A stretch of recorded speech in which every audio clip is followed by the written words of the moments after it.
as the sun rises over the Galapagos Islands. You probably think this competition is going to be a boring jog through the park, if that's even a saying. Well, you'd be wrong. It's a contest of engineering excellence to see which competitor has the most satisfying crank on the old Bezel. 8 staunch and swarthy timepieces compete for a winner-take-all, no-holds-barred crankfest. Are you ready?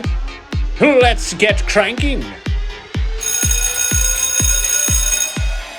Hello everyone and welcome to the first annual Bezel Krank-Off. The event's so exciting you'll be cranking your Bezel all night long. I'm Ronathan Keagles. My mother was a Welsh barmaid and my father was a leprechaun. 8 watches compete head-to-head to find the Bezel cranking champion. Let's take a look at the round 1 matchups. Presented by Bloated Gator Malt Liquor. Match 1 between the Bolivar Oceanographer and the Timex M79 Batman. Match 2, the San Martin Water Ghost versus the Omega Seamaster 300M. Match 3 is the Laurier Neptune Gen 3 and the LongIslandWatch.com's Islander. Match 4, the Steel Dive 1970 versus the Heimdallr Submariner Homage. All the watches today come from the collection of Watch Me Go Broke. He has selected some doozies.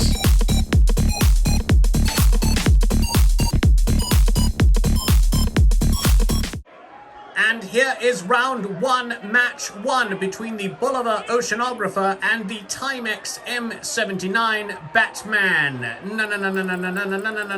No, copyright infringement. Starting with the Bolivar Oceanographer. And you will notice I am not wearing gloves today because, as we all know, it is much more satisfying to crank your Bezel barehanded. Now, audience, I must ask you to remain silent as I must be able to hear the Bezel crank. Now, here we go. Oh, it's very stiff. Very stiff. Not too much backplay, but it's deafeningly loud. Deafeningly loud. You certainly won't be able to crank this under the covers in the middle of the night without your wife hearing it. My goodness, it's so loud. Everything seems to line up. A pretty good effort from Bolivar. Let's move on. And so the Timex M79. A little bit of backplay. Oh, the bezel action, not too good on this one. To be honest with you, it's absolute Lots of wobble in that Bezel. Oh my goodness.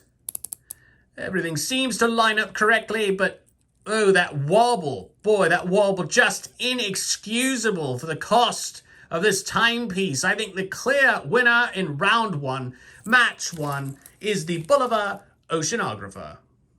And here is round 1, match 2 between the San Martin Water Ghost and the legendary Omega Seamaster 300M. Starting with San Martin, the Water Ghost.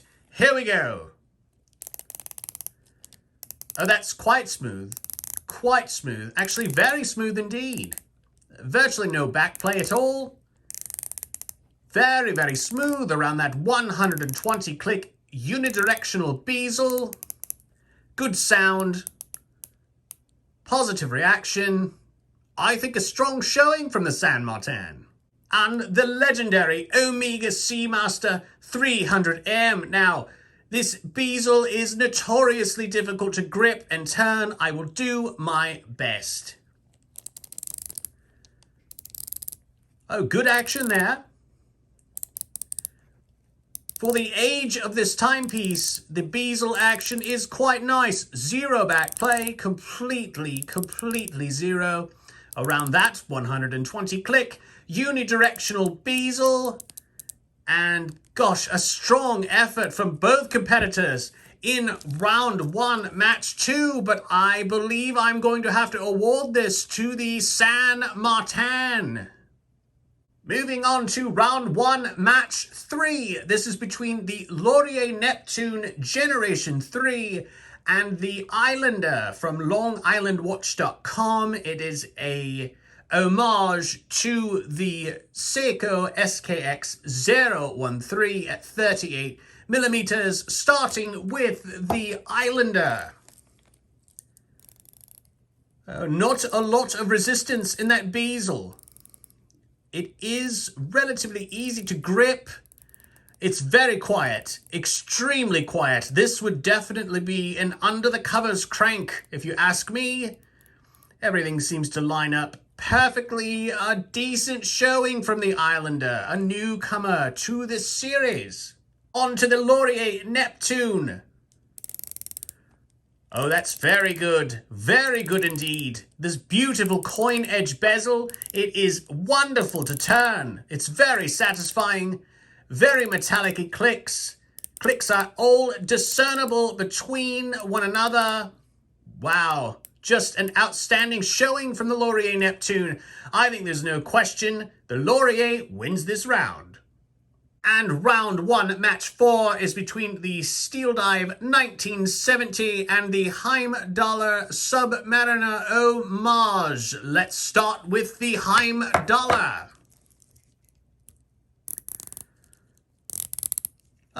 Pretty good bezel action there. Good sound. It doesn't seem to be hitting all the clicks.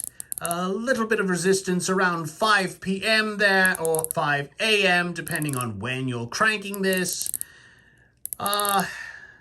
It's just inconsistent, it seems. Not a bad effort, but kind of inconsistent.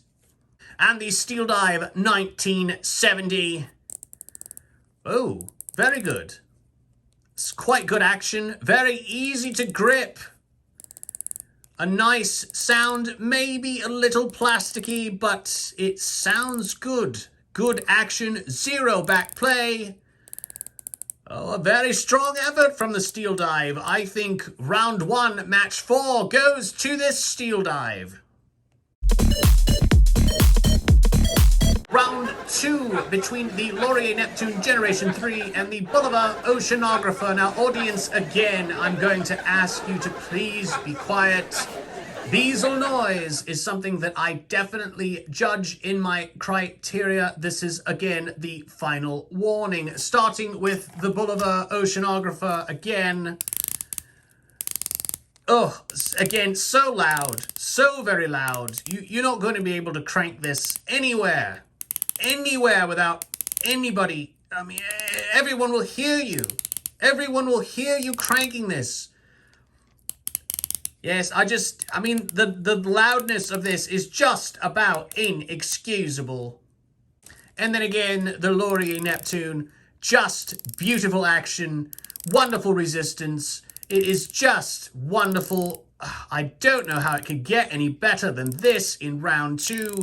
Boy, there is a clear winner here. It is again the Laurier Neptune. And round two, match two between the San Martin Water Ghost and the Steel Dive 1970. We will start again with the Water Ghost. Audience, please, please, I must hear these bezels. Oh, that's very smooth. Very smooth indeed. Wonderful resistance. It's 120 clicks. Oh my goodness. Just outstanding. No backplay. Very, very smooth. Wonderful sound. A beautiful sound. Listen. I think a wonderful effort from the San Martin. And the Steel Dive 1970, the most cost-effective value for money watch in today's competition. And here we go. Gosh, another wonderful effort. Oh, it's just so smooth. Wonderful. It's a little quiet. I don't like too loud and I don't like too quiet. This might be slightly too quiet, but wonderful action. Boy, it is going to be a close call between this and the San Martin. I am going to have to go with the San Martin. And the final round between the San Martin Water Ghost and the Laurier Neptune Gen 3, starting again with the Laurier, as if you are not tired of me cranking this already. Oh, again, very metallic clicks, very high quality. It seems wonderful. It is very easy to grip. Oh, it's just a joy to crank. Boy, I could crank this all day long, all night long, constantly cranking it and never get tired of that at all. And again, the San Martin Water Ghost. Gosh, boy, another wonderful effort. The clicks sound slightly plasticky. It is a good sound. It sounds wonderful, but it is clearly plastic. The Laurier is clearly metal clicking. Again, they are definitely two different price comparisons. Oh, it is very, very tough, but I have to choose a champion. A champion between the San Martin Water Ghost and the Laurier Neptune Gen 3. And the winner of the first annual Bezel Krank Off is the Laurier Neptune Gen 3. Wow, just a joy to crank this. The bezel action feels like you're rubbing two coins together in your trouser pockets. I love it. I think it is absolutely wonderful and a deserving champion. And look, it's even set to the 10-10 time. It is just beautiful. Wow, a fitting champion for the first annual Bezel Krank Off. And thank you for joining us here on the BBC. Not that BBC, another BBC. I will leave that for you to figure out.